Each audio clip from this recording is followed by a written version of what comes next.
Yeah, Daryl. What do you reckon about flying?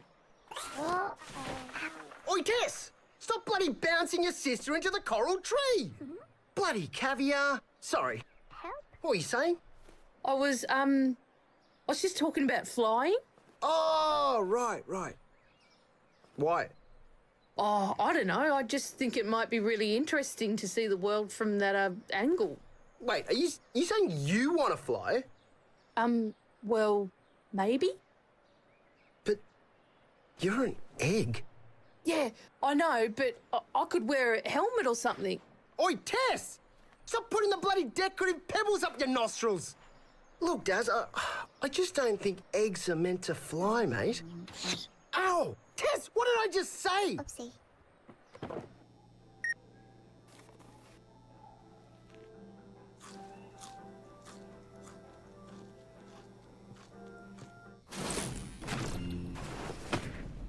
Flight simulator, where you can fly anywhere you can dream of, as long as you are not an egg. Please verify that you are not an egg.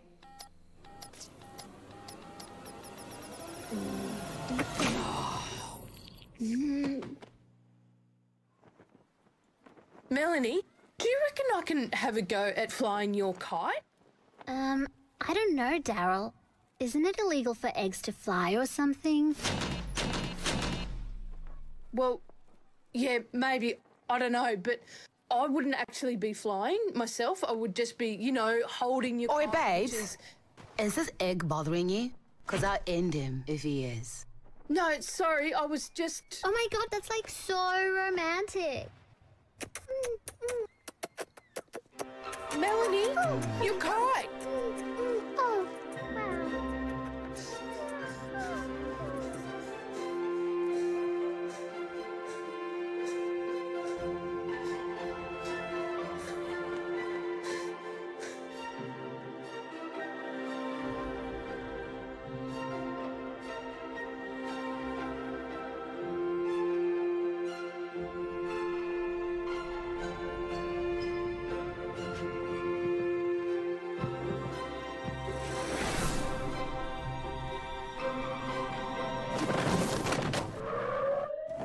All right, Humpty Dumpty. Do you know why you're here? I tried to fly. You tried to fly. And do you know what happens when eggs try to fly? They have fun. This is the third time this year you've tried something like this. What's going on, Daryl?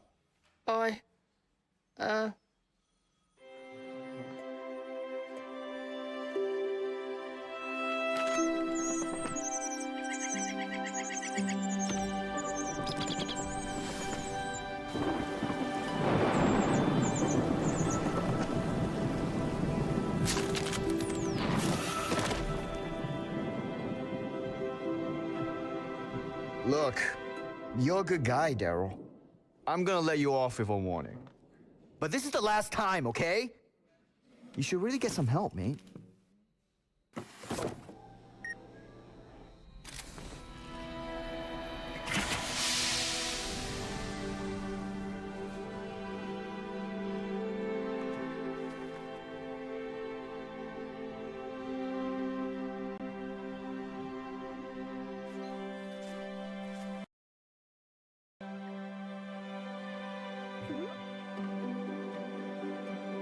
Egg. A vessel for housing tiny embryonic life forms that have evolved over millions of years to live in complete symbiotic harmony with one another. But can eggs fly?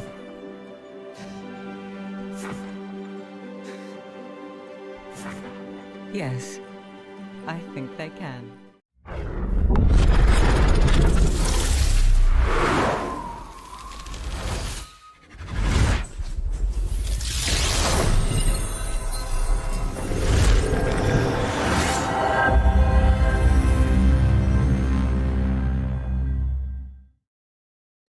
Hello, everyone, and welcome back to Inside Unreal, the weekly show where we learn, explore, and celebrate everything Unreal. I am your host, Tina, and today with me I have the incredible guest that is myself, also Tina. So it's going to be another fairly low-key stream today. You get to deal with me and just good old me. So today the topic is being gameplay conscious while designing your levels. So we're going to be chatting a little bit about the process of picking a gameplay loop, usually one or two main gameplay loops, and then the process of prototyping and designing a level with that gameplay in mind. So that's the topic for today. Since it's just me, I'm going to be taking a lot of questions throughout, with me just whipping over to the side here occasionally. That's going to be looking over at chat, so don't roast me too much. But I hope to have this one very interactive. I want to be able to talk about several different kinds of gameplay as well. I have a few that I've picked out myself that I play often, that I've designed for a few times. And but if there's any other ones that y'all are interested in and want to learn more about, maybe we can explore different ways of designing levels for those together while we go through. So let's go ahead and get started then. Hello, everyone. Thanks so much for coming. Thanks so much for hanging out. Good to see some familiar names. I see Turning Cog, got Thomas Franklin, got a lot of good people hanging out. So very excited. Let's go ahead and dig into it. The first one that I want to talk about is shooters and shooter gameplay. So there's a thing with first-person shooters specifically, where I very much believe that there is in fact an incorrect way to do them. Maybe a hot button topic at the moment, but there's a couple really key things to keep in mind specifically when it comes to level design. Because the gameplay itself, more or less, of course, generally speaking, is the same. You have your primary weapon that is a projectile of some kind, and usually you're either going up against other NPCs, or I think more frequently as of recently you're going against other players. So the main thing to keep in mind for those sorts of situations is cover, sightline, and the way that I learned for it to be called, and there's probably a bajillion different ways of actually naming this particular technique, but siloed locations. So we'll go through those three first. Once we're done talking about first-person shooters and shooter gameplay, I figured then we'll hop over into something that's a little bit different, can sometimes be associated with first-person shooters, but that is platformers. I love talking about platformers and designing for platformers, so we'll chat about that too. And then, yeah, like I said, if any of y'all have other kinds of gameplay loops that you want to chat about and learn about, go ahead and pop them in chat, and we'll just tackle them as they come. So first up, when it comes for first-person shooter gameplay, is cover. Right, that is one of the main and most important parts of the gameplay, in my humble opinion. And the reason for that is because there needs to be enough cover for players to feel like they can have a way to meaningfully interact with the world around them, feel like they have enough places to hide and either use abilities or heal themselves if that's something that you have available in your game. A place where they can temporarily silo themselves, and where you can also reward them for good gameplay, for good tactics, right? There is a caveat with cover, and that is there is such a thing as too much cover. It is very possible to accidentally set up a level where there's vastly too many places for characters to hide. We definitely don't want people just kind of ratting in a corner where they just hide for the entire game, and then they end up winning because everyone else is running around and fighting each other, and then they survive because they've managed to stay out of the way of everybody, which is not saying that's not a viable tactic for a period of time, but we want to avoid having situations where they're able to do something like that for the entire extension of the game. And you can't avoid doing things like that through some other means, such as either limiting the amount of cover that you provide for players, sometimes having some kind of mechanic that forces players to rotate around your level also works. Obviously, working for Epic, a great example of that is Fortnite Battle Royale, where you have the circle that comes in and forces players closer together over time. There's other great examples of games that do something similar as well, where players are forced to move at some point, where sure, maybe for a period of time, they can sequester themselves and hide away, but eventually they have to come out into the light and either defend themselves or get ruthlessly pwned, one or the other.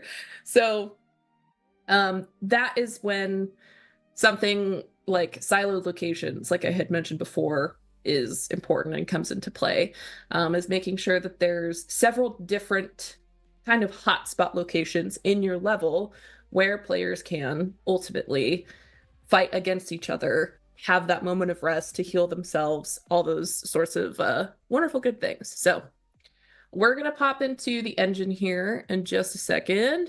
Let me move things around real quick. We'll get there. We'll get there. Let me look at questions real quick too before I pop in there, just to see if there's anything to start with here.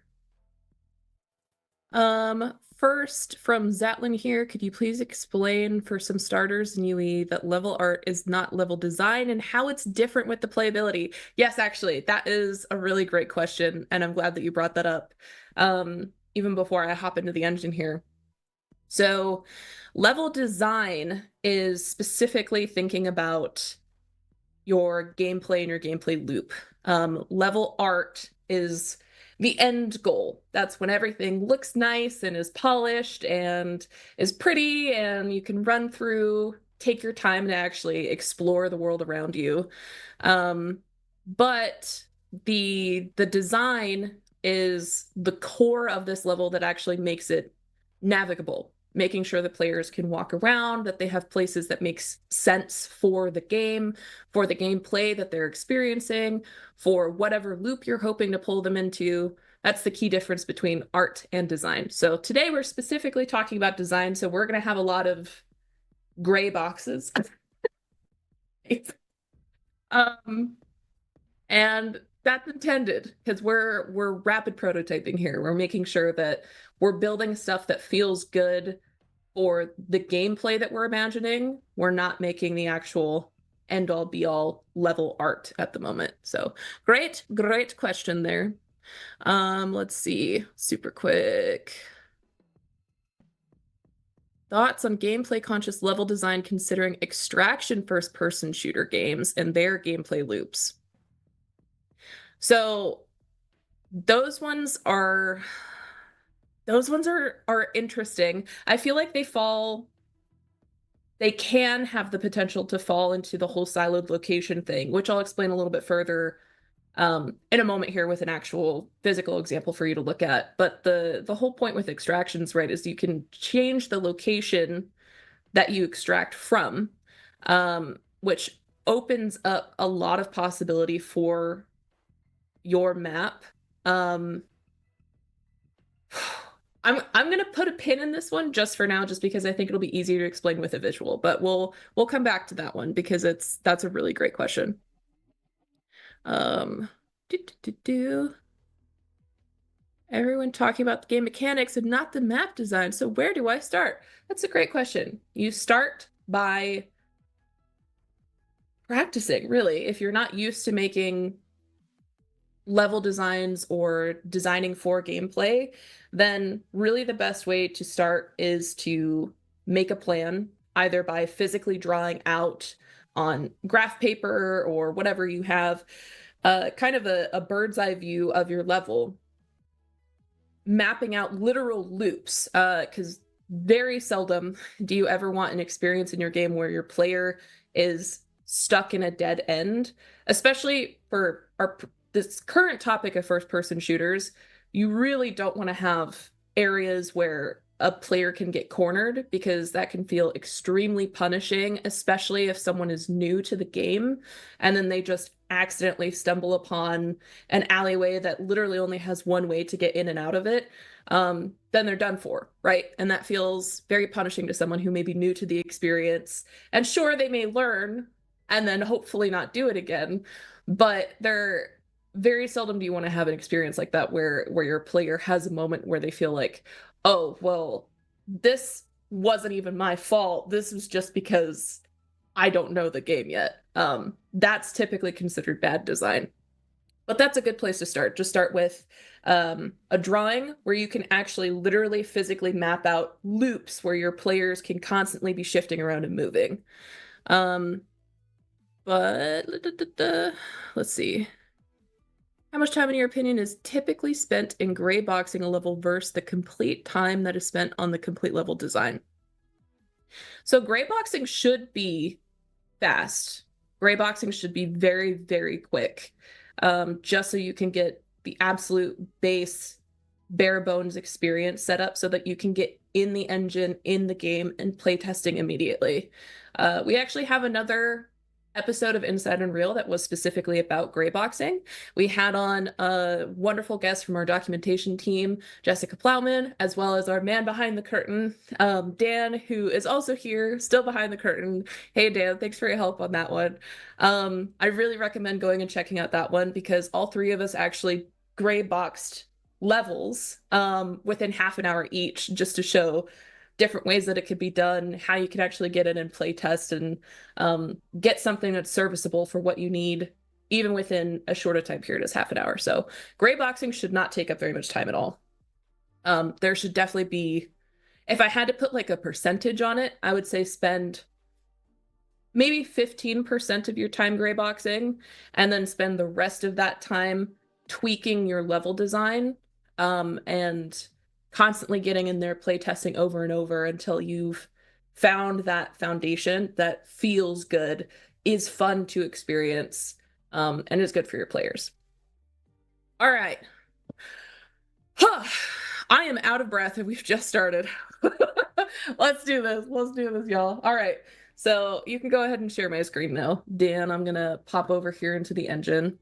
So I just have the base first person template pulled up here, because it gives us a good amount of stuff to work with just for starters.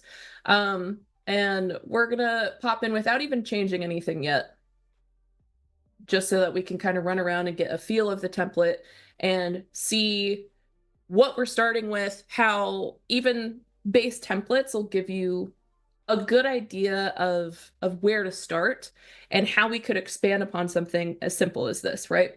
And then after this, I'll also pull up a completely fresh level. We'll just start from absolutely nothing and build something together. But for now, we'll go over here. We'll grab our weapon of choice. So the main thing that I want to point out to y'all just about the base template here is those, you may recall me mentioning at the very beginning of this that there's cover and sightlines are two of the main things that you need to consider when doing a first-person shooter. So cover, there's plenty of that here, right? And it's all tall enough where it would actually completely cover our entire player hitbox right now, which is fine. Not all cover needs to 100% cover the hitbox. In fact, most of the time, most games that you play, cover will never 100% cover the hitbox. At most, it'll usually cover only about 80%, which is intended so that then players who are using precision weapons, like rifles or anything that's scoped, they have a chance to potentially shine, get a couple of really sick shots in there, and they don't feel like they are then exempt from the gameplay just because other players have realized, oh no, there's a really, really good precision gamer here. I'm just gonna sit here behind cover and never come out ever again. So typically you'd actually want to have it, like I said, at most only covering 80% of a hitbox. And I'll run around and play around with some of these base shapes and stuff that we have here to show you what would be kind of a better setup, even with just the base stuff that's already here and existing. So that's for starters, this cover. The blue boxes, this is actually a good example of probably what you would want to do as your maximum coverage here. It's enough where the player can peek out over top, kind of get an idea of what's going on, but they would easily be able to crouch down, have a moment to recover, heal themselves if that's something that's available in your gameplay, all that good stuff.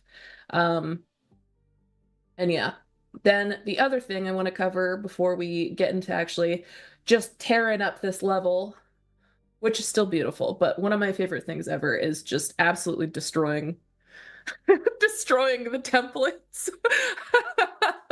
It is probably one of my favorite things, just opening a fresh level and just annihilating it because I can. I don't know. But Sightlines. So Sightline is exactly what it sounds like. It is literally what your player can see at any given moment of time. And this is a tricky concept to kind of play with back and forth. But oh, my camera, it disappeared. Hold on. Don't worry, everybody. Don't worry about it. I am a ghost, and that's fine. Because all we need is a friendly ghost every once in a while. Oh man, it's like it is actually little wisps and everything. That's so funny. Hold on. Are we back? Maybe. We may be back. I disappeared from the sightlines. This was perfectly timed. This is exactly what I needed. Okay. I'll tell you what. What we're gonna do is we're gonna get rid of the fancy background because I think that's the problem. All right, so nobody scream. Or maybe not. Oh no. It is just, there's no camera allowed ever again. This is too good. The special effects right now are quality. All right, well, we'll figure this out. But in the meantime, let's continue talking about Sightlines. So, Sightlines is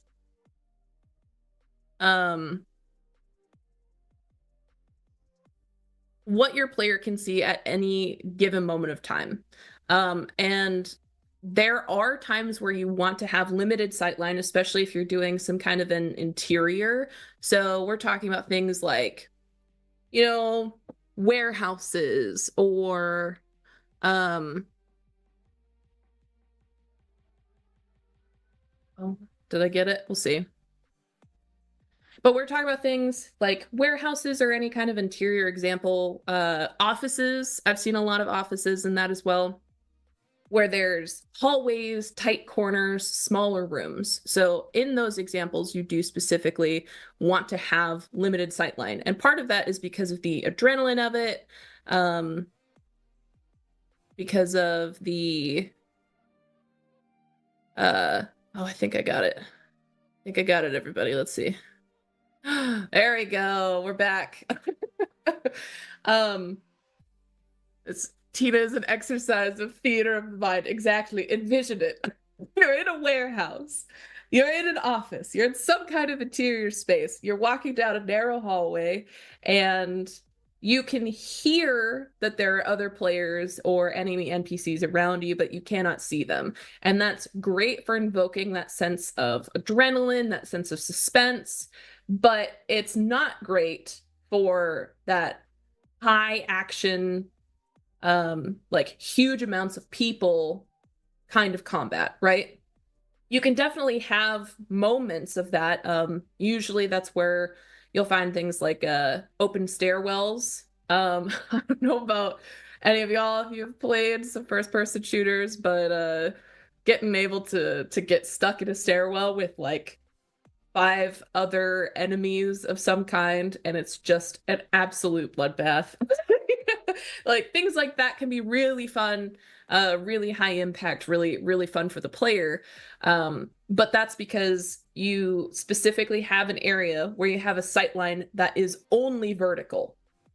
Which is also another thing to consider, of course, is verticality of some kind. But it would lose its impact if the entire level design was just that, right? It was just tight corners and long hallways where everybody's filing through. There's not really anywhere to hide or anywhere to take cover.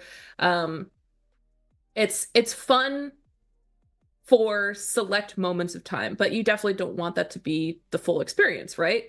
And this also goes back to the conversation of if you have different weapon types as well. Like I said, if you have precision weapons of some kind, or even if you have AoE weapons of some kind, area of effect, for anyone who might not know, then those are all things to consider when you're building out your level. There should be at least one siloed location that is considered fun for each weapon type that you have available in your game.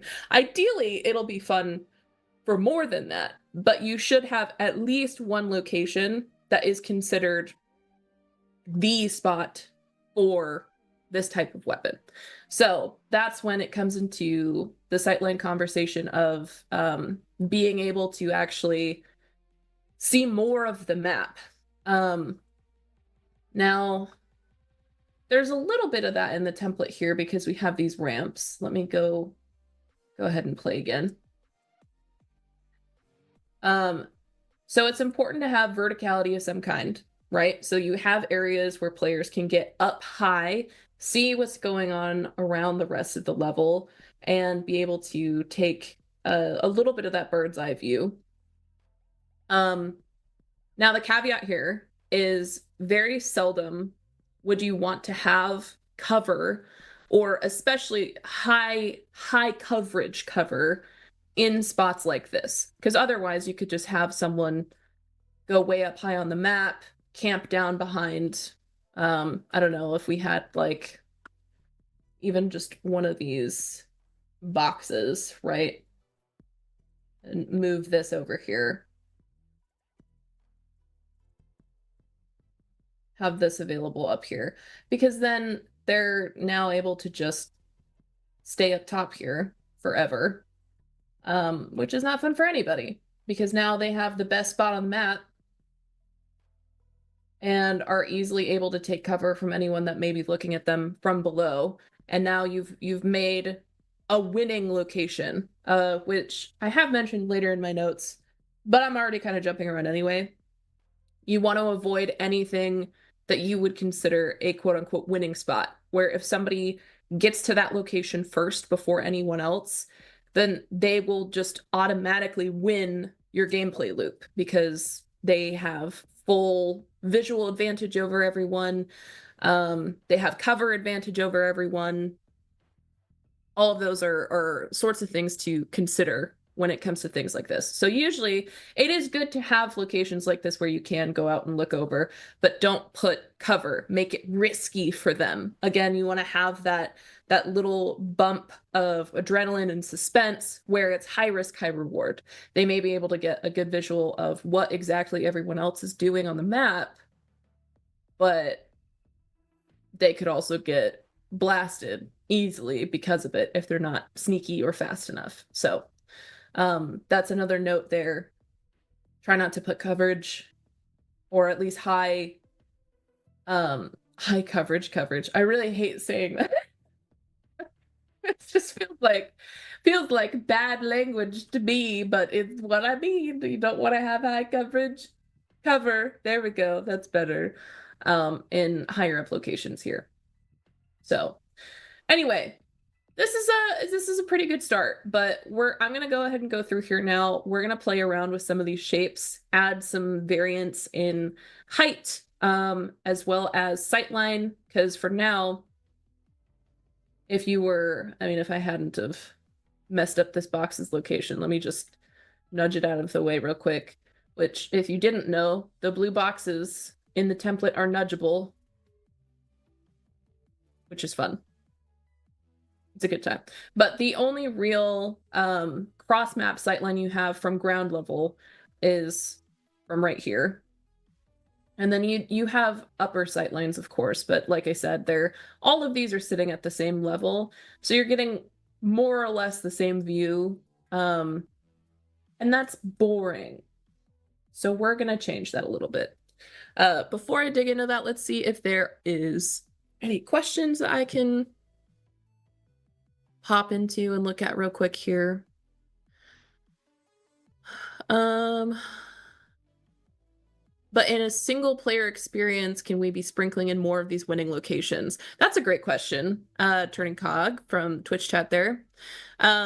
You can have more winning locations in a single player experience, yeah, because this is a great conversation to have, actually. And we're going to go into a whole other topic. So thanks for getting me started on this rant in particular. But knowing the difference between single player experience and multiplayer experience early on is going to vastly change how you design your levels for sure. Because usually the point of a single player experience is to make that player feel like the main character. You know, you're the protagonist. I don't want to say hero because that's a stretch, especially for a few storylines out here. But you want to make the player feel like they're making a difference, they're making an impact, they are the protagonist of the story or of the combat or the gameplay loop, whatever it is that you're doing for your game, right? So yes, when you're doing single player experiences, you want to have some of those winning locations. And in my opinion, really, really lean into them when you do that. Especially if it's at the end of a particular narrative arc, or if you have a level that they've had to traverse and work their way through. Nothing feels better than just having to army crawl your way through like this horrendous desert level where everything has been haphazard and crazy, and then at the very end of it, maybe you're supposed to get helicoptered out or something, for example, and you give them that high spot, that winning location, and then just really lay out like a bunch of ammunition, a bunch of different weapon types, and let them feel like a god for at least like 30 seconds to a minute of just having almost unlimited arsenal available to them. That feels great, but that wouldn't feel great in a multiplayer experience where whoever got there first is now just absolutely annihilating the rest of the map, right? So that's a great thing to point out. So thank you for mentioning that. And you're right, it definitely changes the power dynamic to favor the player, which is what they want. Thomas, till they get hit, says Franklin. Yeah. You're right. Till they get hit. All right, let's see if there's any other questions that have popped up here real quick in the meantime. Do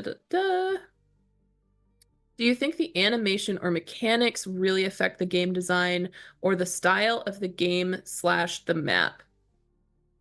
I seldom do I think that the animations themselves will really affect level design, and the main thing that I think will impact gameplay is the timing of animations more specifically, and if you're using things like iframes as well in your combat. Those are really the main things to consider when it comes to your design. Generally, it doesn't matter how flashy or stylish or realistic or whatever your animations end up being. It's how fast is the weapon reloading, or how fast does the projectile actually come out? Is it an insta hit? Do you have projectile travel time? Those are all things associated with the animation that should be taken into consideration for design. But other than that, not really. Someone can correct me if they feel differently about that, but that's how I feel. Let's see here. See a question here about last year's Mega Jam. We'll reach out to you. We know, we're aware, and we're working to get that figured out. So don't worry, we'll get that sent over to you as fast as possible, my friends. Do level designers often integrate information from architecture or city design, given that the game is set in such a setting, or is it more casually / pragmatically approached as an art? It can be either. I firmly believe that some of the best level design sits somewhere in the middle, because you want it, unless it's a completely alien world, or something that's supposed to feel unfamiliar entirely to the character. We all have a basic understanding of how buildings are supposed to work, right? I'll just start messing around with this template while I'm explaining this as well.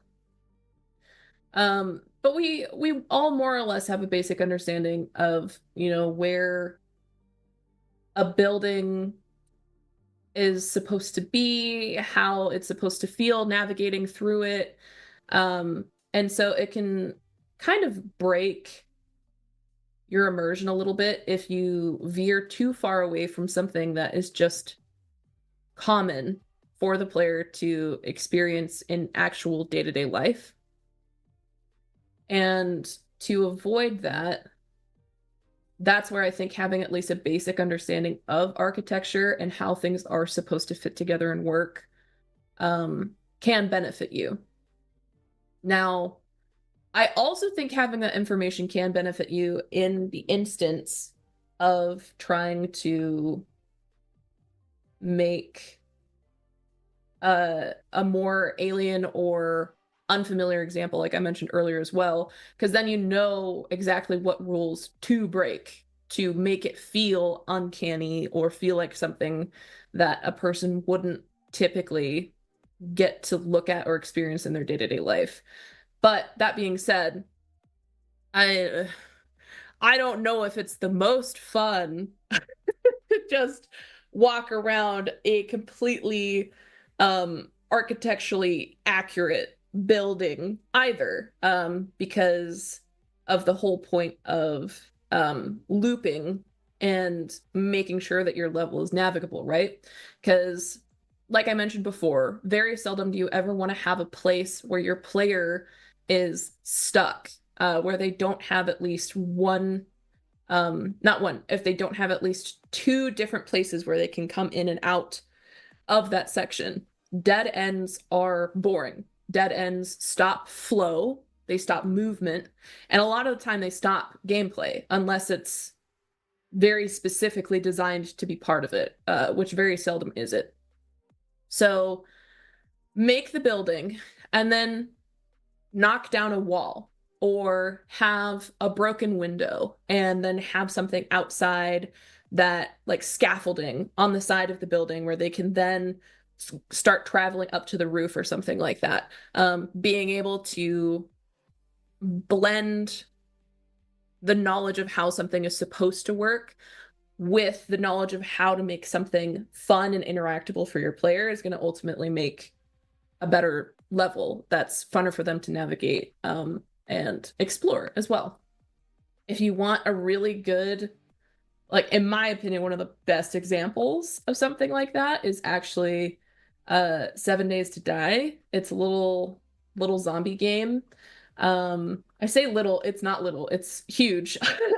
Like the levels themselves are massive, but they have a POI system, and that is fantastically designed, and they've used a lot of really clever environment art techniques, such as leading players with flashlights, or having, like I said before, having those broken windows and scaffolding on the side or things like that.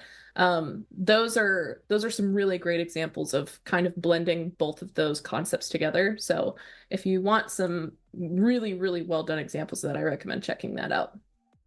Okay, what am I doing? I'm messing with things. That's what I'm supposed to be doing.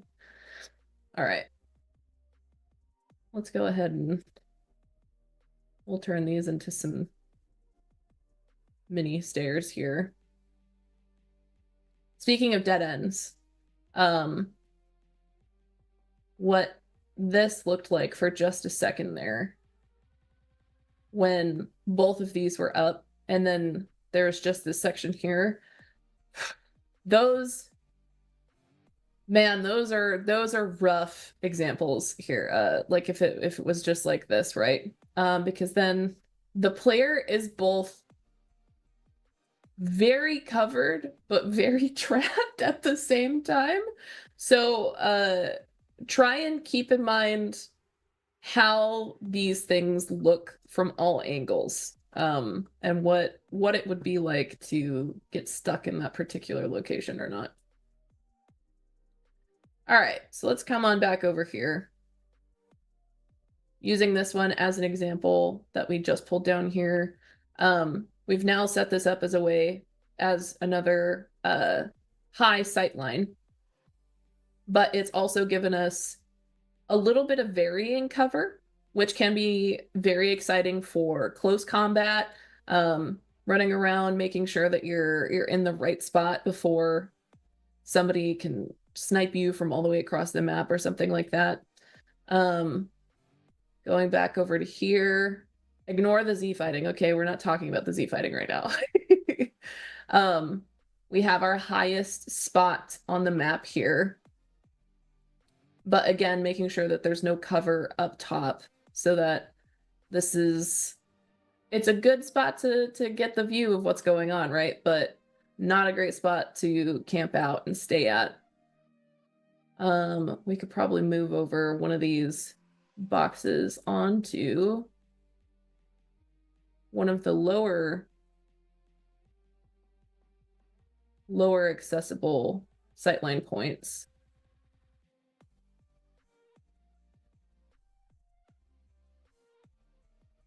So that anyone who's over here still has technically the advantage.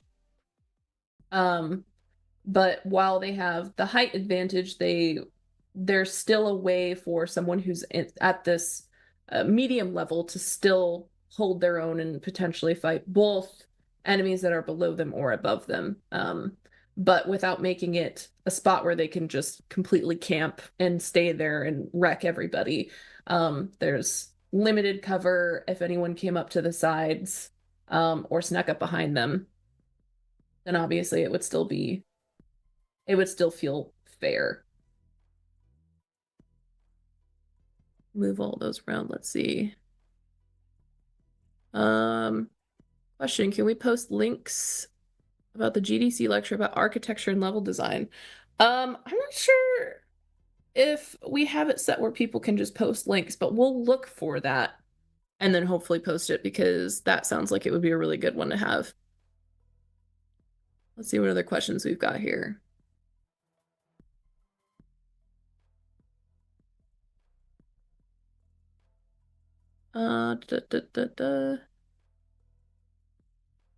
Do I need any previous knowledge to start learning level design, or can I start with zero experience of this path in game development? You could start any portion of game development without any previous experience on it. You could open Unreal Engine, download it for free, and just dive right in without ever having touched another engine before, another 3D software before, anything. There's tons of resources available to be able to just dive in and make meaningful progress. There's a couple of tutorials on the Epic developer community. One of them I believe is called like your first hour in Unreal Engine, and then the second is it's either your first day or your first week, something like that.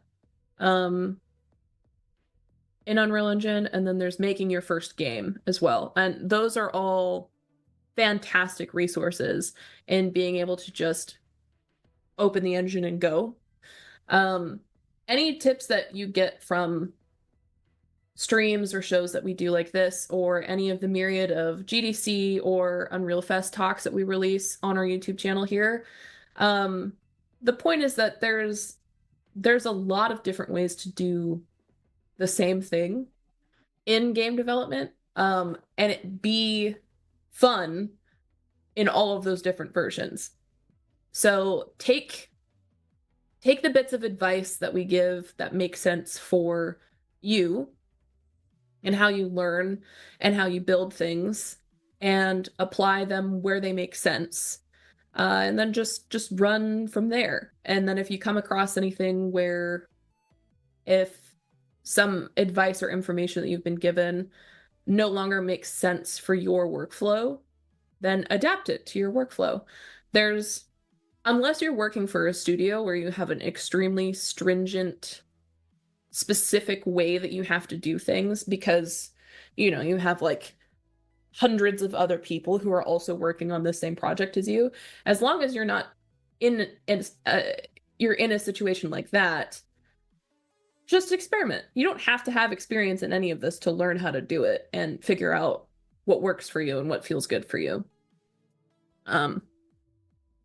Let's see. If I'm squinting, it's because I'm blind.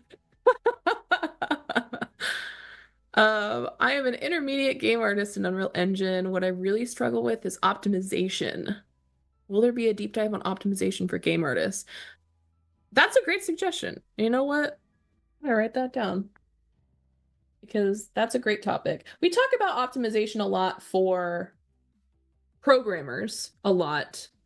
And we also talk about optimization a lot for technical artists.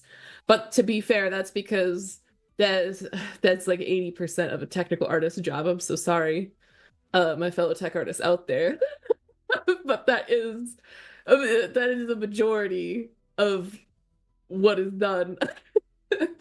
But when it comes to optimization for just like base level 3D artists, we don't talk about it too terribly much.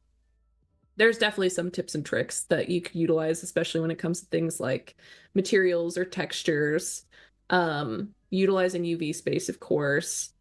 Polygons are less of a problem these days because of a little thing called nanite, as well as just hardware constantly being upgraded and updated as well. But that's a great suggestion. I'll take a note of that, and we'll see if we can't do an optimization for game artists stream at some point. That could be fun. Let's see. Any tips on respawn points in deathmatch genre? Yeah. Respawn points in general is the key thing, again, always comes back to not punishing your player. So if we look at this level for experience, this level, for example, what was I even trying to say?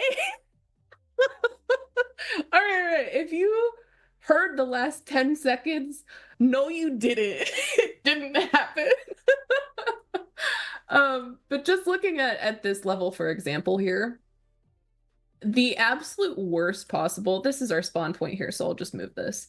I would argue, honestly, technically where it spawns you to start with, if this was just like a small deathmatch level, that is an awful place to get spawned.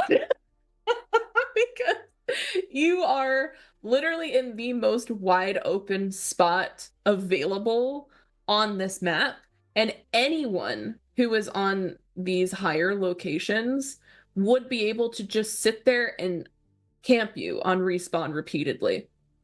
So the best place to set respawn points is a place where players should still feel a certain sense of trepidation, right? Because we don't want them to be able to just, they've been respawned now, and now they feel like they can just AFK, go grab a quick drink or whatever. No, that should be done during the respawn countdown timer. But we also don't want them to feel like they're getting punished for the fact that they have to respawn in the first place, right?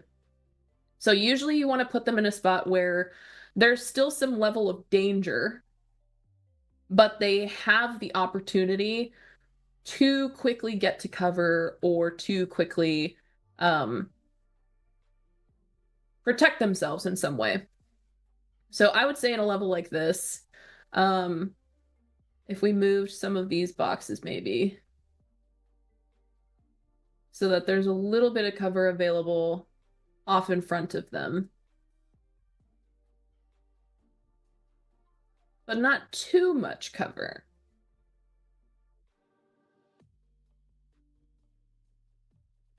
Oh my gosh, it would help if I grabbed the right arrow.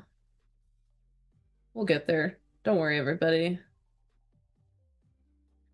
But yeah, with a respawn point like this, and you'd probably want to have them turned around where they could see the rest of the level here. So here they have these boxes, which, based off of the height of our character, gives them about 50% cover coverage. Okay, take a sip of water every time I say something like that, and we're all going to be remarkably hydrated by the end of the stream, I'm sure. But setting a low level cover in front of a respawn point like this gives them the opportunity to quickly rush forward and crouch and try to protect themselves and reorient themselves in the match so that they aren't just getting instantly downed and camped, like I said.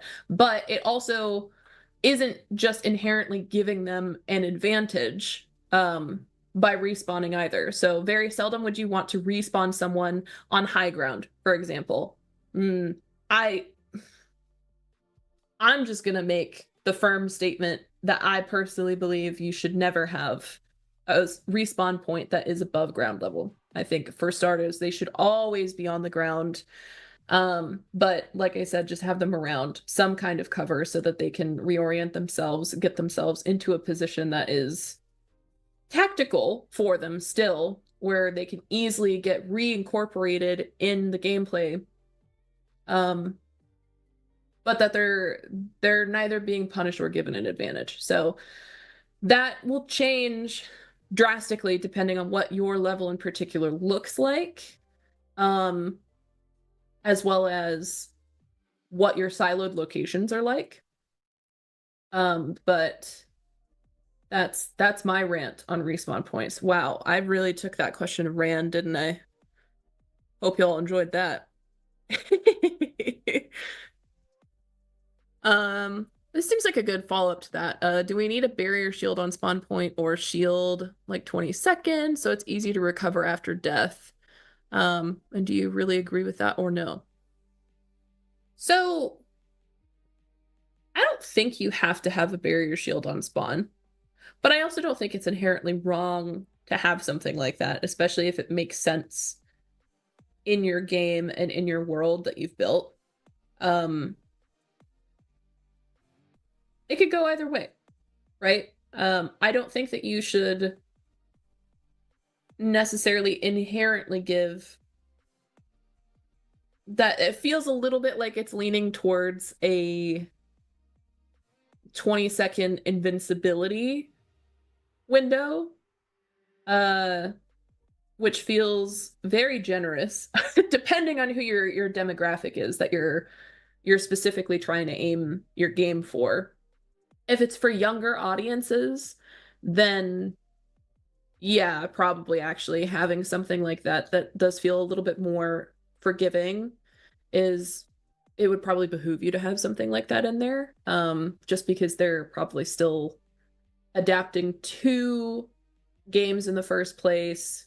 They're still training their level of experience in games like that. So giving them little advantages here or there could be beneficial. And if you have different levels of difficulty, that's when you could probably incorporate something like that too. Like if you have an easy mode, if it's a single player experience, for example, going back to that, there definitely could be different things that you implement upon respawn, depending on how difficult they had set their own game to. And even if it's a multiplayer experience, you can still incorporate some things like that if you're lobbies are different based off of skill or ranking. But that's kind of a whole other conversation. So the short answer is yes and no. There you go. Enjoy. What about the weapon placement compared to spawn point? Like when they randomly spawn in and need a weapon, do they get a great or basic? Oh, that's also a good question, honestly. Again, very much depends on the game. I think it also depends on what the circumstances are around the game.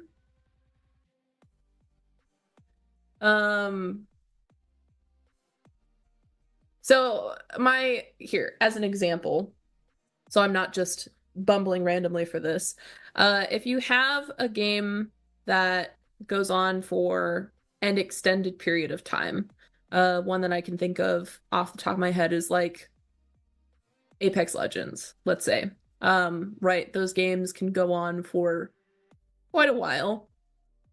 And the longer that someone is in the game, the more powerful they become, just inherently, either through pickups or through taking down other players, all that kind of stuff. But there is a mechanic where you can respawn, because it's you play in teams, and there is a mechanic where you can respawn your teammates, but if your team has been taken down and it's near the very end of the match, that would be an example of where you might want to have some kind of resources available to them where they're not just coming out of the gate with basic weapons, because they're just going to immediately get taken down again, right? If every single other person in the match has completely kitted weapons or armor or anything, and then you finally manage to get your friend respawn back into the match, they have absolutely nothing, no armor, the most basic weapon, it's not upgraded at all, then they're just going to get immediately taken down again. And that feels, again, like punishing the player. And that's almost, that I would argue almost feels like it could even encourage someone to not try and spawn their teammates. Like, it would be too much of a risk to try and bring players back into the game if they're just going to grab attention and then immediately get gunned down again. So very much depends on what your gameplay loop is, and how you're having things happen. If you're leaving the entire map open the entire time, then you could probably just have their stuff drop where they were and have them be able to actually run back and gather up their items. And in that case, it's probably fine to just have something nearby available that's basic, so they have something to defend themselves in the meantime while they go do a mad dash for their other stuff. But it depends. I do think, though, I should say that if you have a respawn mechanic, especially a respawn mechanic where your player has either dropped their weapons or have lost all the upgrades on their weapons or their armor, and when they respawn and they have nothing, or they have something very basic, there should always be some kind of weapon pickup nearby that they can grab. And I think the best option is usually when you have at least two options available, just because there's so many different ways that people enjoy playing, and there's so many different kinds of gameplay styles that players enjoy, that especially if you're implementing different kinds of weapon types, having several available on respawn so that they can pick something that actually fits what they like to do and what they find enjoyable is the best way of going about it. I see, yeah, in chat here, keep it fun. Exactly. The whole point is we're trying to make experiences that are fun, that people enjoy playing, that they want to come back and play over and over again, hopefully. And there's definitely a market for players that like to play games that just stomp all over them, looking at you, Dark Souls and Dark Soul likes, where the whole point of it is that it's difficult, right? And there definitely is a demographic of players who enjoy combat like that, but that's a very specific niche. It might be too big to call it niche anymore, but that is a very specific type of genre. And generally speaking, you want to make sure that the gameplay feels fun and rewarding, and encourages the player to come back, rewards them for getting better, and all those kinds of things. So stuff to consider when designing your levels for sure.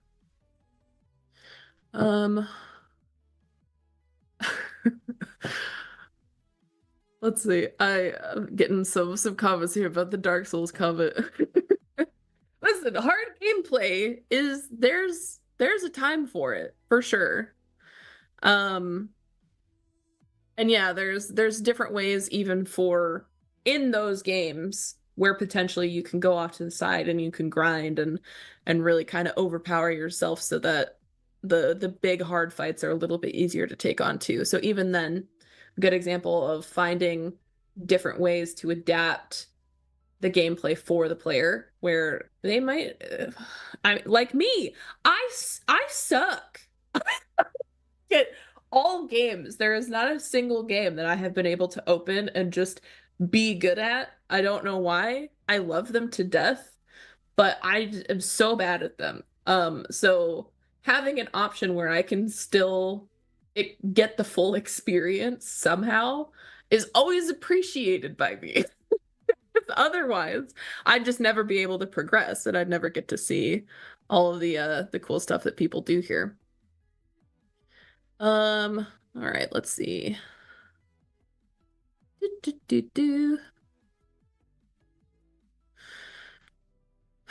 Let's see. How much differently do you design levels when doing third person compared to first person? Or if you have the possibility of changing between the two?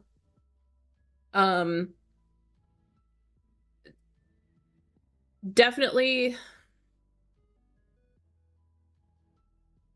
level design does vary drastically for sure based off of first person and third person. I don't have the third person template pulled up here. I guess I could open one to try and show the difference, or I could just try and explain it. Let's try there. So the key difference when it comes to designing for first person,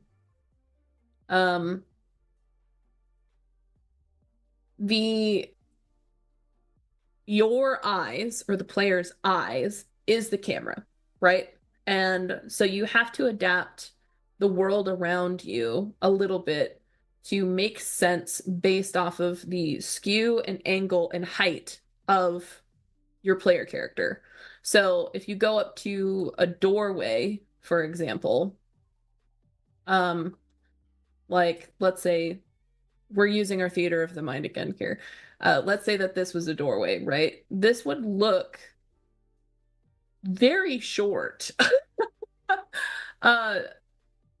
This would not work as a doorway. We would come up to it and it would feel small. It would feel cramped. Although, technically speaking, just based off of the actual height of this, I think that would just about clear what a typical doorway is in real life. But it wouldn't feel that way. It would feel very cramped. It would feel incorrect. It would make the world feel kind of fish-eyed and skewed. So you have to change your design a little bit based off of what the player is actively experiencing. And then for third person, there's another thing to consider, especially when you're doing things like interiors. Oh no, I have an eyelash in my eye. It's going for me. Dear God. Pray for me, everyone. Let me just sob on stream real quick. I'm just really passionate about this topic, everybody. Okay, I'm just really passionate about it. For third person, the problem is that the camera can get hung up on stuff very often. So if you're going from third person, you've probably experienced this yourself, honestly. If you go from like an outside level open world. There we go. That's what I was looking for. You're going from an exterior open world into some kind of building. A lot of the time, you'll probably notice that when you first come in, the camera, unless the developers have specifically programmed it where it shifts the camera view based off of whether you're inside or outside of a building, it will quickly zoom in very quickly, or it'll clip based off of the collision of the objects around you. Because the camera's pulled back and is usually a little bit up above the character for third person as well, right? So that's something you have to keep in mind when you're designing, where you typically want to keep the exact level that you know the camera is going to be at.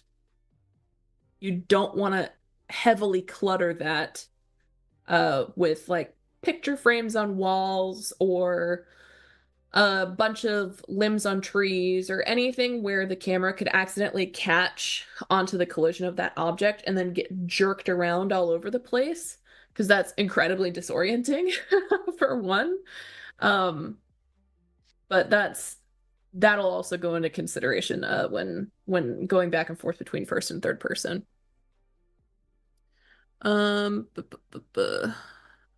You have more view of your level in third person versus first person. That is also true. You can see more of the level at any given moment when you're in third person. I'm really struggling with words today. All right, I'm struggling, y'all. But yeah, you can see more of the level at any given point in time as well. So playtest, which is gonna be my default answer for a lot of these probably. But playtest and make sure that the level is coming across correctly, the scaling looks right, feels right, and it'll change. Now, if you have the option, because there was a second part to this question, of what if you have the option of being able to swap back and forth between first and third person. Don't. No, I'm kidding. No. If you want to eliminate problems by adding different effects to the camera. So adding a little bit of a field of view will help a lot. Tiny bit of a fisheye effect, especially on the first person camera, can help with being able to kind of make up for the differences that you would normally design around by just picking one perspective. But it's a lot of camera settings and playing around with camera work, basically, to get that to actually work, being able to swap back and forth between the two. Oh, my mic cut out apparently for a few seconds. That's upsetting. Hopefully you got the idea, because I don't know what part it cut out at. But you get the idea. Oh, I'm me trying to scroll over to look at questions while still being in play. Does anyone else do that?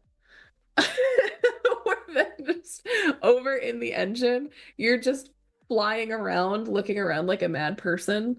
Or is that just me? I really want someone to lie and say that they also experienced that with me. Okay, this is what I need support from you, chat. Back me up here.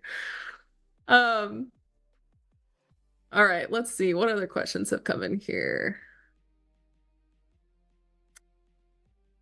How can moving platforms change design in loops? That is a fantastic question. And you know what? I'm going to use that actually as a way I'm seeing mixed results here. Some people are saying they do it, and other people are saying it's just me. And I'm gonna choose to believe that it is not just me. Thank you very much. But I'm gonna take that question of asking about moving platforms and things like that to kind of shift a little bit away from the first-person shooter gameplay over into platforming a little bit. And we'll talk about some of the stuff that you consider for that. But so moving platforms specifically can change gameplay loops because it literally either interrupts or redirects where a player can go, right? And that can be incredibly complicated depending on what it is. Now, if we're just talking about like a simple platformer where maybe you have a platform that is just drifting horizontally continuously, right? That's fine. That's not that complicated. The main thing is that usually you would want to have something available for the player to jump off on in either direction, unless you are building a platformer that is extremely linear. Then unless you're trying to confuse the player, which is rude of you, but I understand if you are occasionally. Usually you want to be able to have a place on either side of that platform where they can jump off to. Now, if you're going to take it back to the first-person shooter example, also having siloed locations on either side of that platform is really fun, especially because then you could have some people that even use the platform itself as a siloed location, which is so dangerous, but sounds like a good time, and I'm up for that, and people should do that more. Let's see. Do you have any tips for verticality? And what are some of the best ways that you can get a player to look up because they never look up? This is true. This is true. And we can't just blame players for this, right? This is a fault that just we as humans have, because I would know. I am also human, like you. Believe me, that didn't sound suspicious, and it felt correct to say. But that's just kind of an innate fault that we have as human beings. That's just part of our psychology, is not really looking up above us. Because we're apex predators. Oh no. Okay. Stream is over. I can't believe I said that. Goodbye, everybody. Have a good day. A good way to attract attention for a player, whether that be through the environment itself, special effects, or things like that, there's two surefire ways of grabbing someone's attention. And that is a drastic change in color, and a drastic change in lighting. So it's part of why there's the whole meme around yellow paint, right? Because very seldom do we actually get to see yellow used quite very frequently, to the point where it wouldn't stand out to a player. And that's why it can get used as path directing. But it's any color that is jarring or different enough from what the general color palette is will capture someone's attention. And you can use that either on a ladder, through the I call them the bird poop ledges, because I first started noticing them in Uncharted, right? Where they actually used white on all of the ledges. I was like, this looks extremely unsanitary. But like those little things to help direct them with color in showing that something is either interactable or helping them follow the eye line, the eyesight of it. And then same with lighting as well, right? If you have a flashlight that is very specifically pointing up or across, or if you have two hallways and one is better lit than the other, inherently the player is going to go towards the better lit hallway. Unless they're an adventurer, then they'll go to the other one. But we've actually done a short series on concepts like this in previous Inside and Reels, where I think we literally called them the psychology of environment art. I think we have a part 1 and 2 right now. I'll see if I can't grab the links for those and toss them up. But we cover a lot of those same concepts of directing a player with lighting, with color, even just with like subtle cues on how you position your props as well. Like if you kind of block off a certain hallway, a person typically is less likely to actually go over there because it seems like they're not supposed to be there, right? So I'll see if we can find the links for those and tosses in there. If that's something that you're interested in learning more about, it's very, very interesting. And they're probably some of my favorite talks that we've done thus far on Inside Unreal in general. So great question. Thanks for the natural plug to the previous episodes. Let's see. Oh, this is a fun fact. Fun fact, apparently. Bungie had a clever aid for that didn't involve level design, which was to simply lower the reticle on the screen. Instead of having it directly in the center, placing it a bit lower required players to tilt the camera up slightly, which inherently shows more vertical space. I didn't know that. That's really clever. That is really clever. So yeah, there's plenty of ways to try and direct a player through either the actual level design and level art itself, or they're just clever use of UI as well, apparently. That's interesting. Thank you for that fun fact. Not the tech guy. Appreciate it. All right, let's see. Next question. Do you think level design was better in older games? Oh, I love this question. In the good old days. Do you think level design was better in older games, such as BioShock, older Final Fantasy games, etc.? And what is your game where you would say it's high peak level design? That is such a good question. Oh, it's a good question and a hard one, because I do think that there are examples of modern games that do have really clever level design, such as like Control, for example. Oh my God. Well, Control and Alan Wake 1 and 2, all of those games are incredible. I think they did a great job with their level design. It fits it's thematic.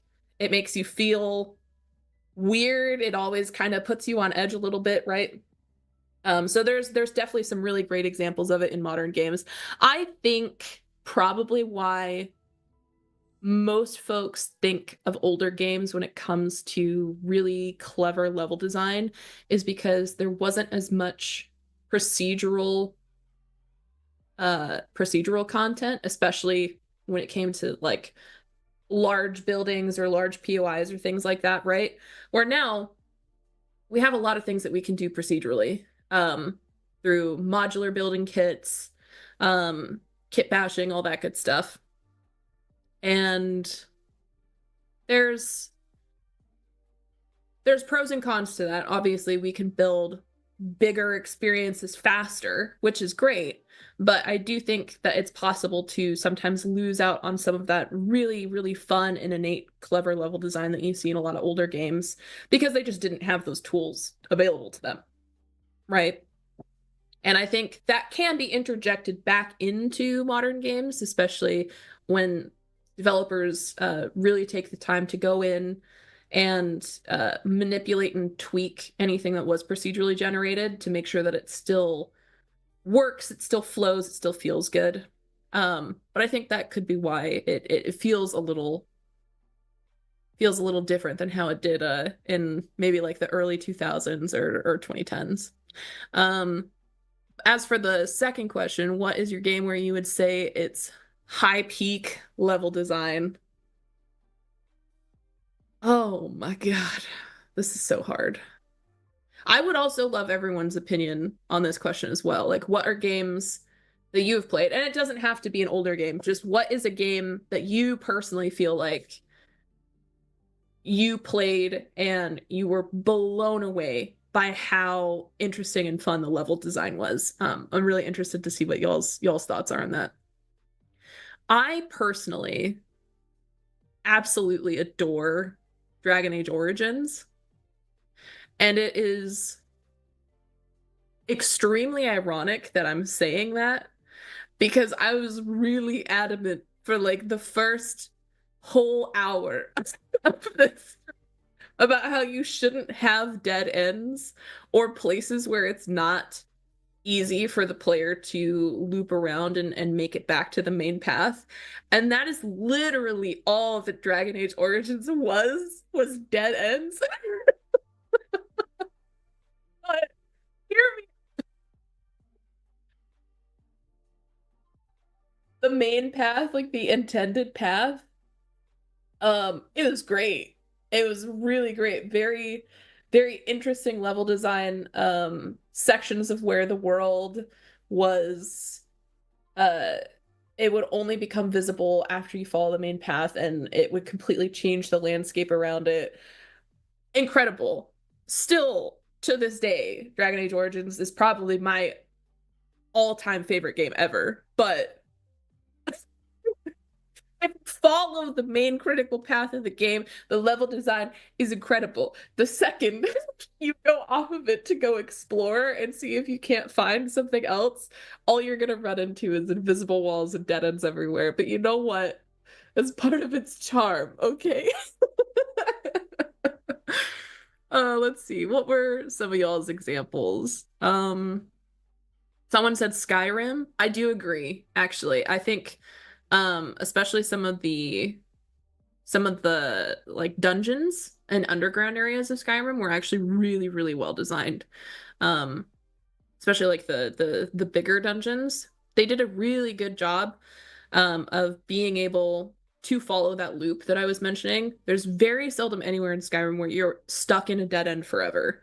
And I'm not just talking about being able to like turn to the side and jump up mountain faces as well. I'm talking about like the actual level design that they did actually like put the pathing in for as well was really good too. um let's see. Next one. No One Lives Forever. I actually haven't played No One Lives Forever, so I'm gonna take your word for it.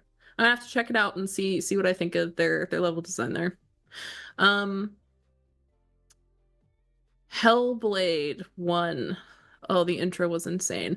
I agree with that, honestly. The Hellblades do have incredible level design as well. See, there's a lot of really good examples. Even like in the original question, there were some great examples such as BioShock or older Final Fantasy games.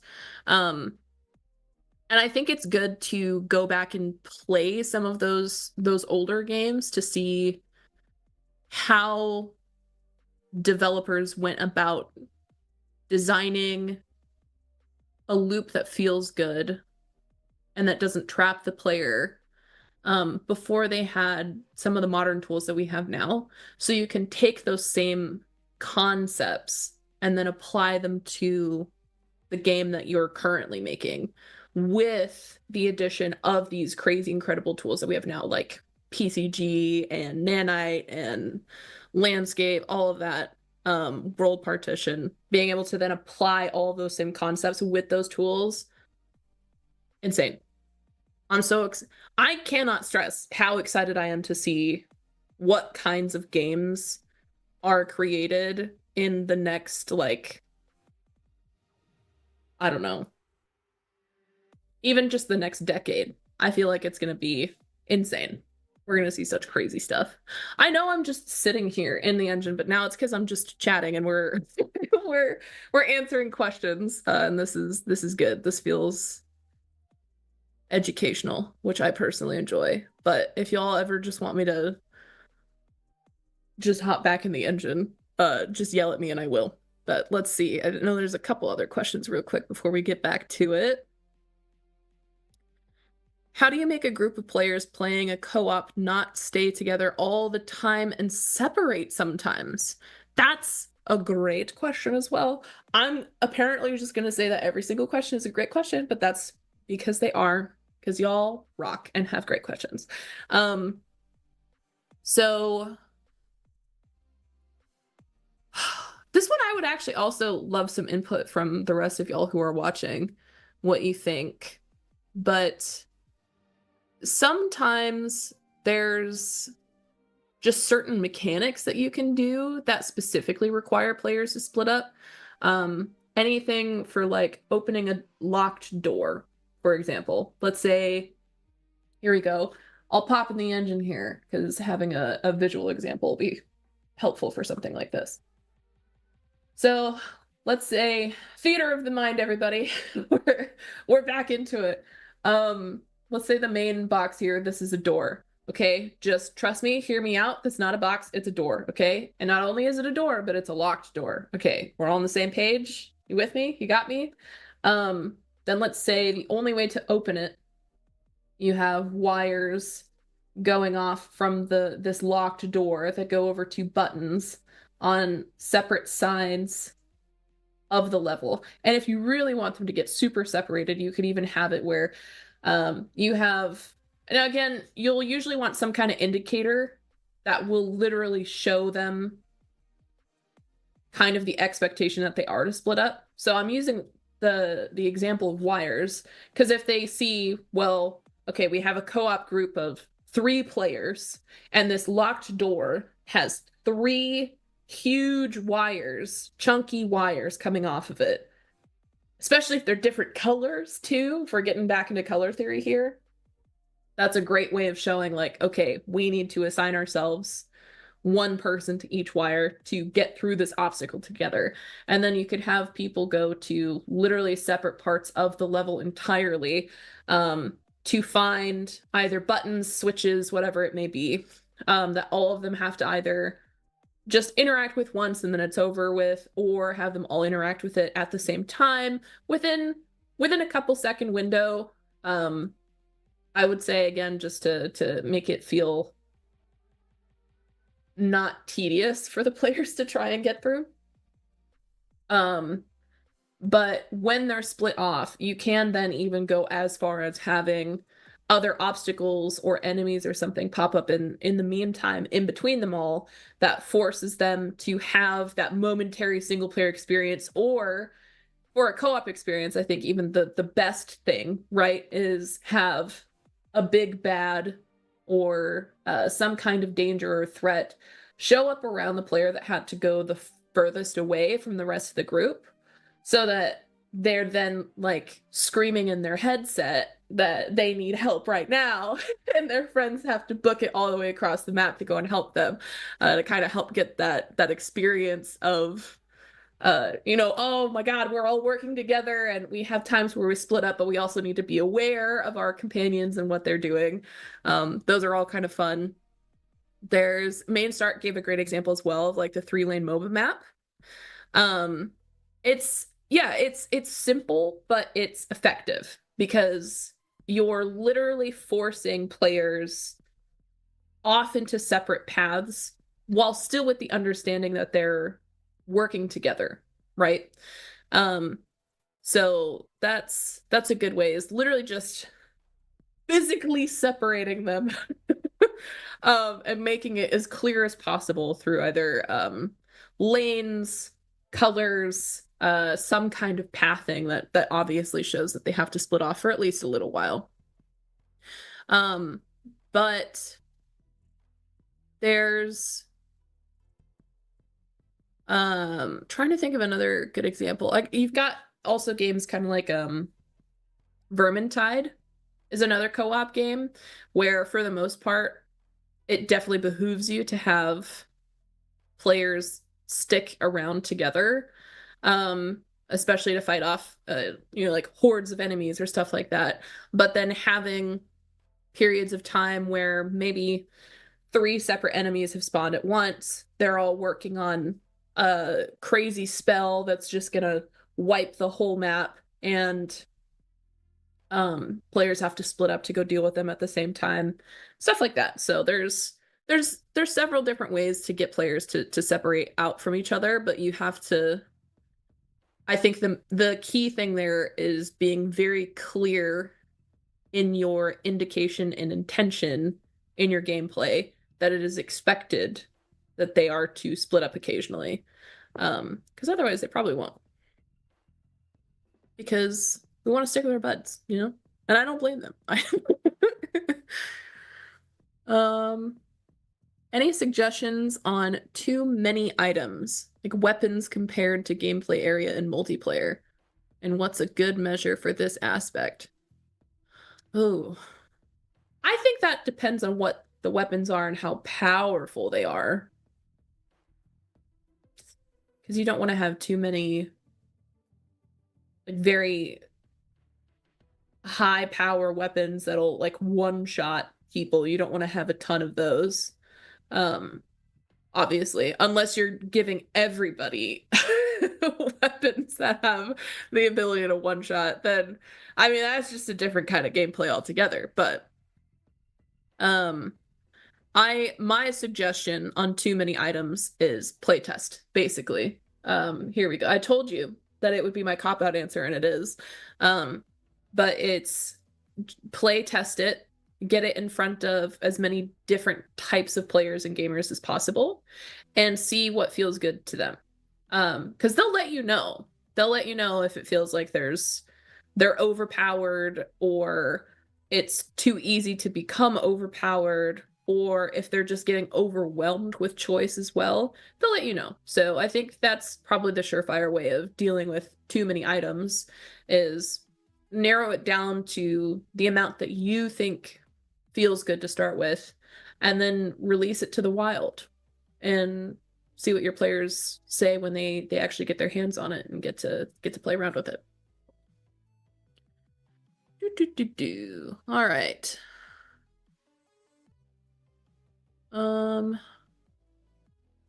What's an iframe in UE? An iframe in UE is it's the same as old concepts of iframes. It's invincibility frames, basically.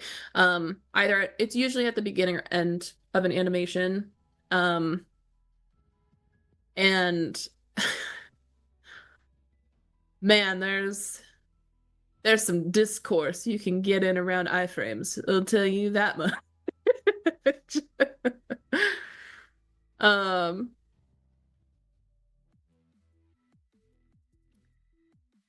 Ooh, that's an interesting question too. Can you discuss level design and how AI interact, and what is the thought process for good level design when using AI characters? I'm assuming you probably mean like AI pathing, or like AI recognition for like NPC behavior.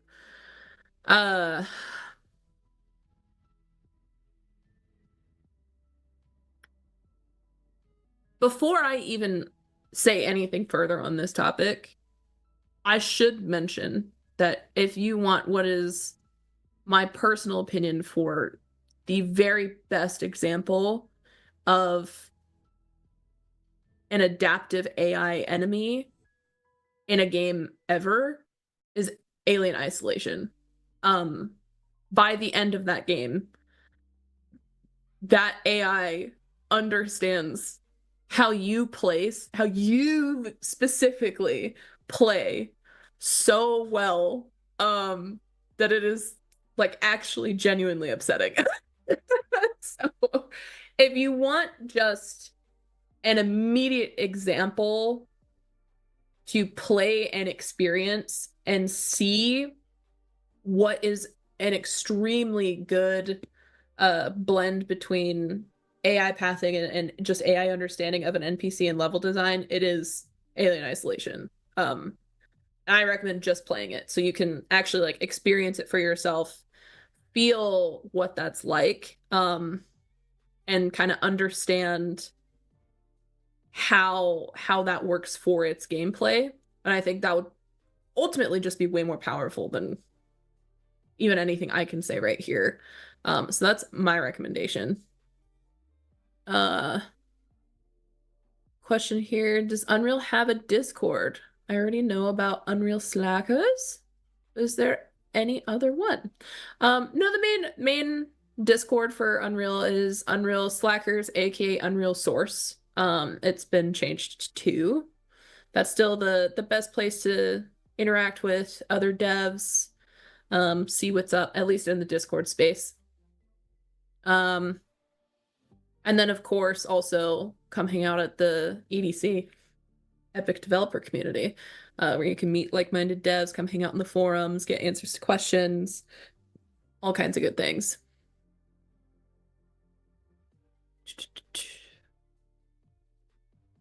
Let's see. There's more questions. I'm just doing a terrible job at marking them off when I answer them.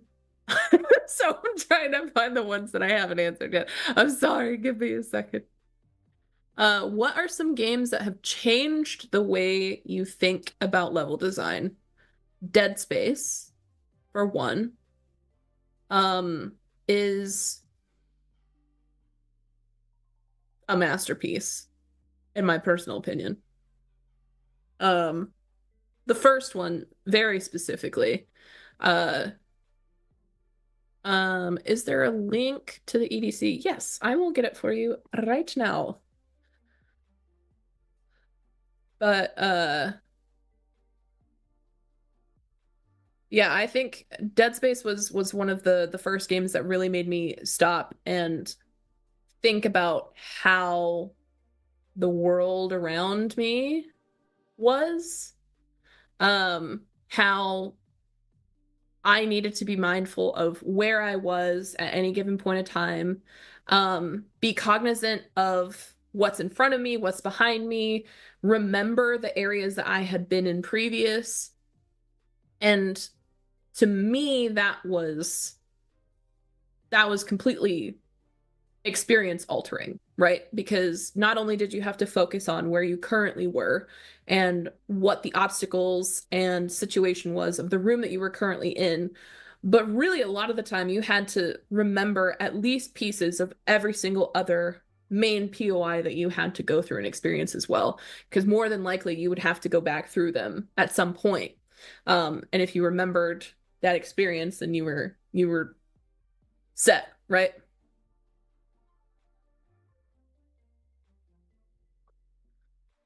So I would say that's probably the main one. Here we go. We've got the link to the EDC right here. It is dev.epicgames.com. It's where you can find pretty much all the latest of anything Unreal Engine that you could ever need. But that is my example. That just like, I don't know, Dead Space took my brain and spun it around a couple times and then put it back in. Like it changed how I viewed just gaming in general.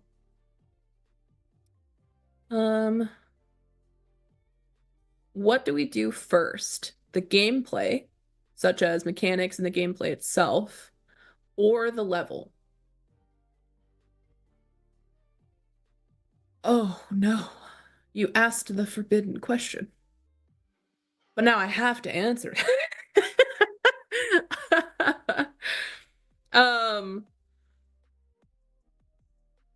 It depends. You'll get a different answer from everybody. I personally would say mechanics first. I think it's important to settle gameplay in a gameplay loop that is fun and enjoyable just in and of itself, right? And then you can design a level around that, or prototype a level, I should say, that lends itself to the gameplay instead of detracting from it. But it's a give and take, because depending on what the level is, there may be something that you're really dead set on having, Like talking about platformers. Let's say you are dead set on having a boss arena with a lava pit, and the only ground that you have is a bunch of shifting and moving platforms, right? And you know without a doubt that has to make it in the game. And that is you thinking of the level itself first, technically before the gameplay, right? Which is fine. And in a case like that, I would build the level first and then adapt at least the mechanics of the boss or whatever you want as the main gameplay of that room then around the level that you had designed. But that's such a specific sort of scenario that I would consider that very much the exception to the rule as opposed to the rule. I would almost always start with building out the mechanic and making sure that it is fun first. And then you can go around building your levels and making stuff that feels good and makes sense.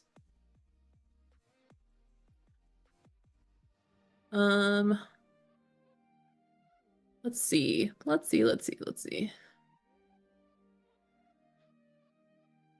If a game has a low poly art style, would that alter your choices around level design in comparison to more realistic styles? I think the best level design, like the most intuitive levels that have ever been built, you could completely replace every single asset in that level and it would still be fun. So I get the short answer is no, I suppose, if I want to be less dramatic about it.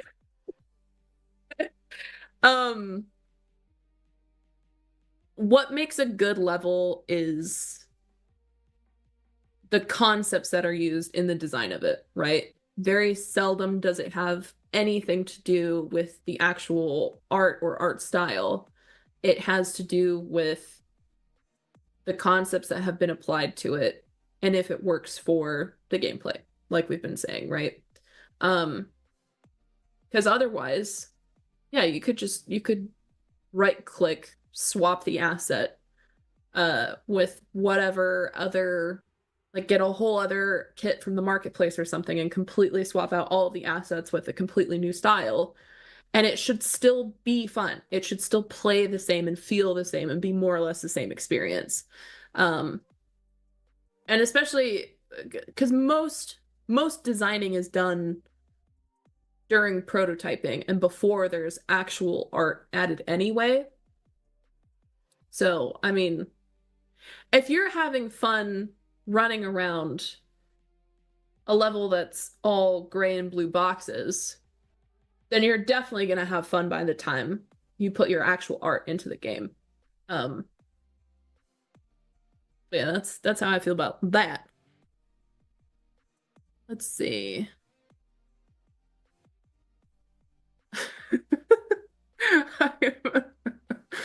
Oh, y'all are funny. There's a couple questions in here that I definitely can't answer, but I do see them. Cheeky. When bringing modular assets into Unreal Engine for level design, would you put the root at the center of the object's mass or have every modular piece offset up to a line to a floor? I mean that depends on the piece. If it's like well, I guess you specifically said modular assets.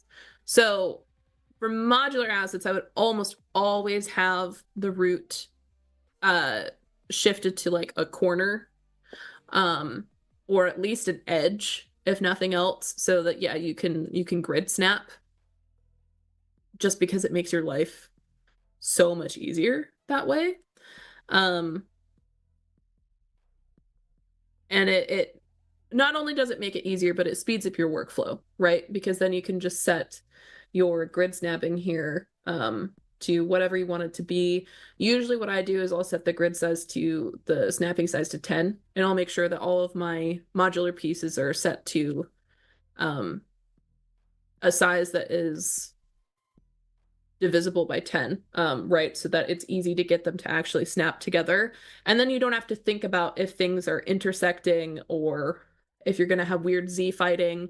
You'll just know that out of the box, everything will snap and align exactly the way that you want it to, especially if it's stuff like walls or floors or ceilings or all that good stuff.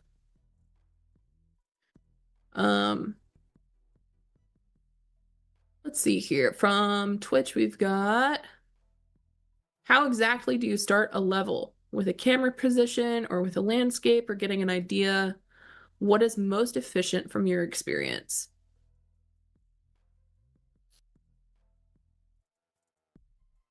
There's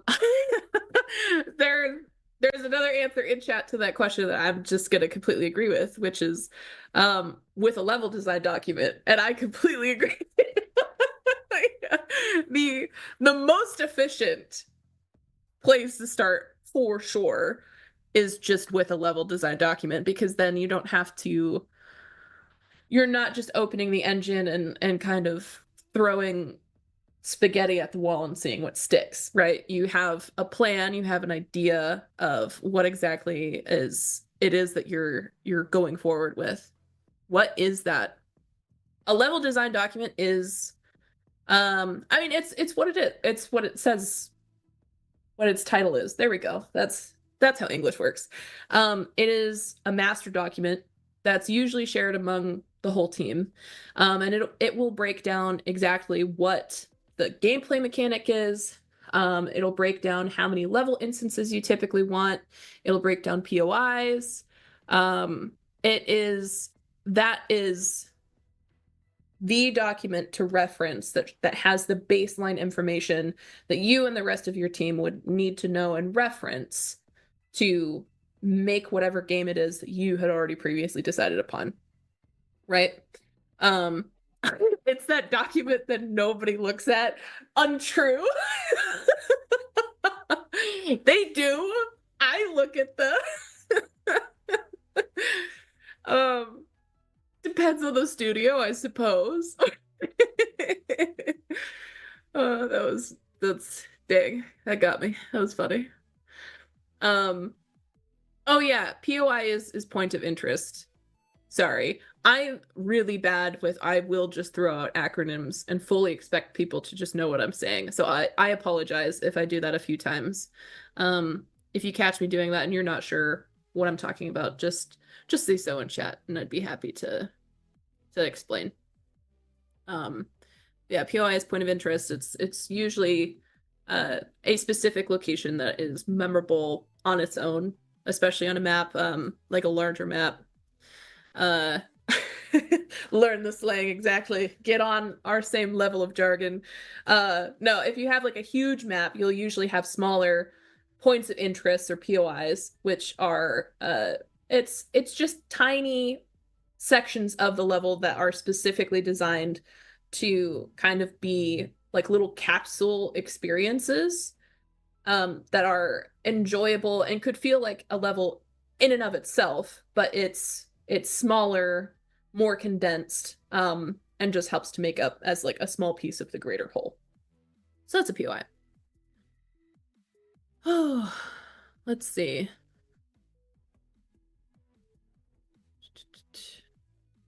Oh my gosh, I am so out of breath. I have so much sympathy for all of the guests that I constantly pull onto the show, who are great. I'm so glad that we get to have so many cool people. Come on.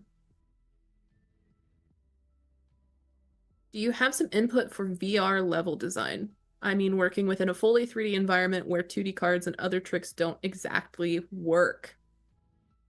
So I unfortunately, personally, don't have a ton of experience with designing for VR, or even just doing much in VR in the first place, because I get terrible sim sickness. But at Epic, we actually have an incredible XR VR team, and they've released a ton of talks and information and learning courses and stuff like that on the EDC that does go through and explain very in depth, kind of, I would argue, even just from beginning to end process of building an experience for VR. I'll see if I can't find a good link to some of those talks and post them in chat for you, because VR it shares a lot of similarities with general development, but it's its own beast for sure, because while ultimately we're all building games, VR is such a unique platform, and such a unique way of experiencing a game that I feel like a lot of the time it kind of has its own rules. It's the rogue, you know? VR developers are the rogues of the developer community for sure. So I'll see if I can't find some good tutorials, just because I unfortunately can't I can't personally speak to it very well. Let's see. Oh, you know what? Let me go back to your original question to Toonie from Twitch there on despite, yes, I would start with a design document, but your original question, which I kind of just blew past, I'm so sorry, but how exactly would you start a level with a camera position, landscape, so on and so forth? Very much depends on what game you're making. So if you have an example of like what experience it is that you would like to make, that would help me narrow down my answer a little bit. But usually I start with I do start with a landscape, because I'm a fan of making like open worlds and large open world like experiences. So I will start with a landscape. And typically I'll toss on just like some randomly generated map data to get some interesting peaks and valleys going on, and then go in, manually sculpt the landscape from there to make quote unquote the critical path, or the main path, which is the main path that you would expect your player to take going through. Most of the time that's, you know, the stuff that you actually set up with some kind of like gravel or dirt or whatever as it goes through. And then just kind of build off of it from there, because I am definitely a bit of a like a shotgun developer, I would call it, where I like to just dive into the engine, have a project in front of me, and work around it and tweak it as I go. But that workflow will not necessarily work for everyone, as is evidenced by the gray boxing prototyping show that we had done. There was a link to that earlier. I'll see if we can't find it again to toss it in. It varies depending on what your development style is. But for me, I do like starting with a baseline map, and then just kind of going with the flow from there and seeing what works with the overall plan that I had originally put together. And then that is just not, that won't work for everyone though. I should specify that is 100% a me answer and not an everybody answer. Let's see. Do the level design affect the game type? Like gacha games or loot box games, or rolling a character, or PvP or co-op, or even mobile game? I would say no. Level design in and of itself doesn't really affect game type, because kind of like we discussed before, typically the mechanics and the gameplay itself is determined long before you even start actually building a level. And it's during those early phases when you would figure out what game type it is that you're wanting to make.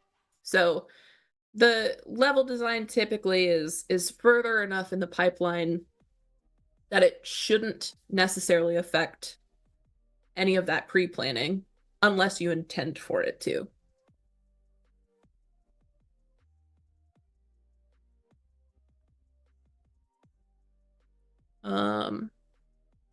And yes, there is, someone said that my method wouldn't work for replicating real locations. That is true. Or if you're making your own custom level, custom world, if you're wanting something that is literally like taking a piece of the world that literally exists and transferring it over into 3D, that's a whole other method, whole other ballpark for sure.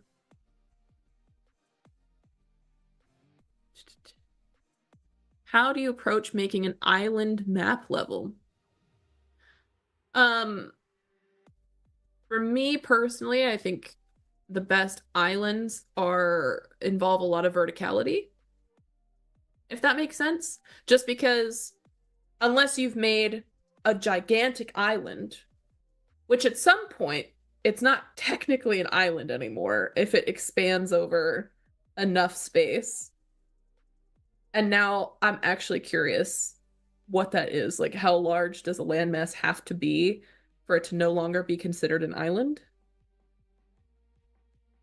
I'll Google that myself later anyway. But unless you have a massive island of some kind, you're very limited on what you can do horizontally, and that opens a lot of possibility of what you can do vertically instead. So that would be my main approach, is thinking about what kinds of things I could add vertically, whether that be man-made structures, like towers or buildings, or natural formations like rocks, hills, even just giant trees maybe that you can go up and down and navigate. That's the kind of stuff that I would consider for sure. Let's see. We're kind of at time here, so I'll answer a couple more questions real quick. Hi to games. What does gameplay conscious level design mean? You know what? It's a great question. It just means keeping in mind what your main gameplay loop is or the experience that you're building. And what you can do as a level designer to push that mechanic to where it shines, right? Because it's very possible to accidentally end up making an environment or a level that detracts from the ultimate gameplay, whether it be because you're constantly getting caught up on props or because there's not enough room for you to move around. There's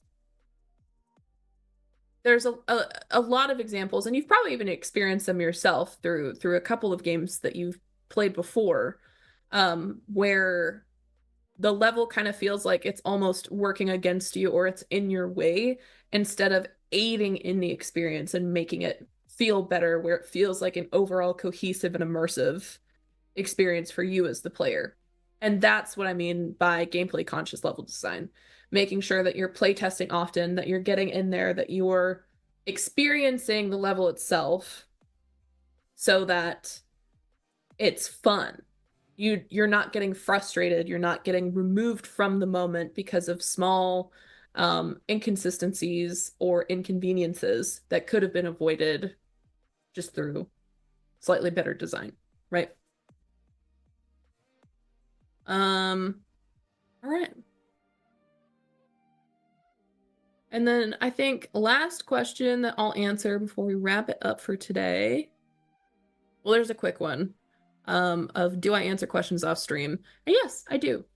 You can reach out to me on any of my socials, or you can also reach out to me directly on the Epic developer community as well.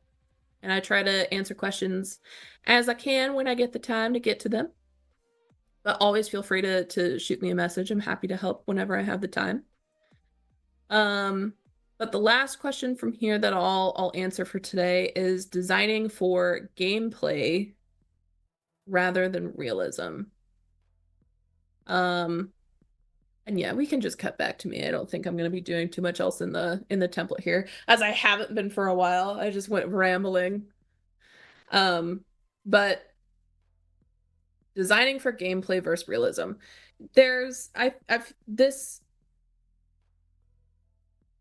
This falls again somewhere in the middle of where it did of designing with like actual concepts of architecture, stuff like that in mind, right? Where I think most of the best gameplay is stuff that finds some kind of a middle, where it makes sense and is intuitive for your player to be able to experience it.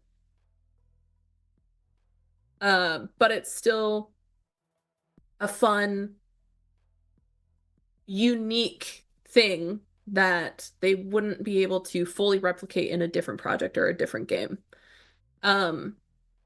Now,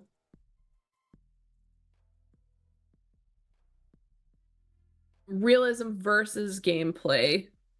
There's going to be a lot of times where, and this isn't even just me talking about, of course, if you have like magic or some kind of system that's just not realistic to start with.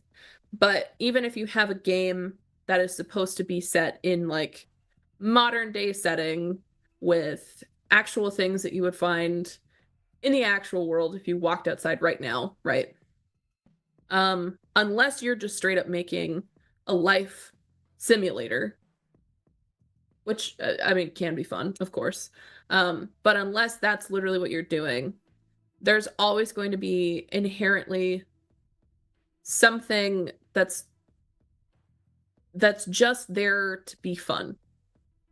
And I think that's the main thing that you would have to focus on and really nail down is what is going to be the thing that changes your project from just being a simulator, and what do you want that to be? How do you want the player to experience that? And how can you best incorporate that into the gameplay that you have planned for your project? So, that's did Tina just say magic isn't real? No, I didn't say that. um, yeah, that's ultimately how I feel about that last question there, though, about realism versus designing for gameplay, is just finding something that's fun, and really leaning into that specifically. So I think that's going to be all the questions that I answer for today. I think that was most of them anyway. But thanks so much, everybody, for coming to hang out. I know today's stream was a little bit chiller, a little bit more relaxed. We're hopefully going to have a lot of very like highly in-depth technical stuff for you soon. So buckle up for that because there's some really cool stuff as far as like some tech art talks and things that we'll be getting into. As well as there were some great suggestions today, like optimization for game artists and things like that. All good potential topics. So don't be afraid to post any of those suggestions that you might have in the chat as well. I'm always happy to take them down and see if we can't get something like that on the agenda for everyone. Because I want to show you what you want to see. I want to get you the information that you want to have. But yeah, today was a little bit easier, a little bit laid back. Hopefully some of you were able to just kind of put this on, have it on in the background, hang out for a bit. With that, thank you all so much for coming and hanging out with me today. Just good old Tina. Appreciate you being here as always. It's always good to see the familiar faces that pop back up each week, and also all of the new people that come by and say hello. Thank you so much for taking the time to come hang out, be part of our little community here. It's a lot of fun. I love seeing from y'all. hearing from y'all, seeing what you're up to, all that good stuff. So if you missed any part of the stream earlier, no worries, because we post all of our streams in video format that can be viewed on demand on both our Twitch and YouTube channel at Unreal Engine. If you want to keep up with any of the latest news and all that good stuff that's going on, you can follow us on all of our socials at Unreal Engine as well. And last but not least, I was going to say last but foremost, but that's not a phrase, and I don't know why I was going to say it like it is. Anyway, last but not least, if you haven't already, make sure that you come join us on the Epic Developer Community. It is our own little hotspot of anything Unreal Engine related that you could ever possibly need. It has our documentation, it has tutorials that are made both by Epic developers themselves, as well as community tutorials that are incredible, unbelievable, such good quality, as well as learning paths, forums where you can meet other like-minded developers or get questions answered in the meantime, all that good stuff. So if you're interested in any of that, make sure you go check out the Epic Developer Community. Come hang out. It's a good time. Lots is available to you there. And yeah, that's pretty much it for today. So thanks so much, everyone, for coming and hanging out. I hope you have a fantastic rest of your day, rest of your week. And we'll see you next time. Next Thursday. Come back around. We'll hang out. It'll be good. All right. Thanks so much, everybody. Bye.